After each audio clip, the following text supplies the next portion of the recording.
डस्का से खबर शामिल करते हैं। डॉक्टर फहद महमूद की मंडे के गुराया में कचरे की अंबार, SWMC की मुजरमाना गफलत, Lahore school creative of science के बच्चे खतरे में। डस्का के नवाही गांव मंडी के गुराया में सफाई की अबतर सूरत हाल ने खतरे की घंटी बजा दी। इमराबाद रोड पर वाक़ Lahore school creative of science के एतराफ़ में कचरे के ढेर किसी बम से कम नहीं।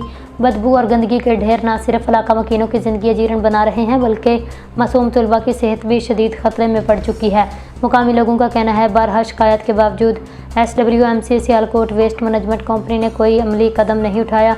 कचरे से उठने वाला ताउन सांस लेना दोबर कर रहा है। मच्छर और मक्खियों की भरमार ने डेंगू और दीगर मुतअद्दी बीमारियों के फैलने का खदशा बढ़ा दिया है।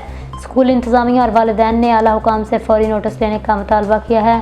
SWMC के खिलाफ कानूनी कार्रवाई का मुतालबा किया। मकीनों का कहना है अगर फौरी इक़दाम न किए गए तो एहतजाज करने पर मजबूर होंगे। इलाका मकीनों की फरियाद, हमारे बच्चों की ज़िंदगियाँ ख़तरे में हैं, खुदा के लिए हमारी सुनो। यहाँ से फिलफौर कचरे के ढेर को ख़त्म किया जाए।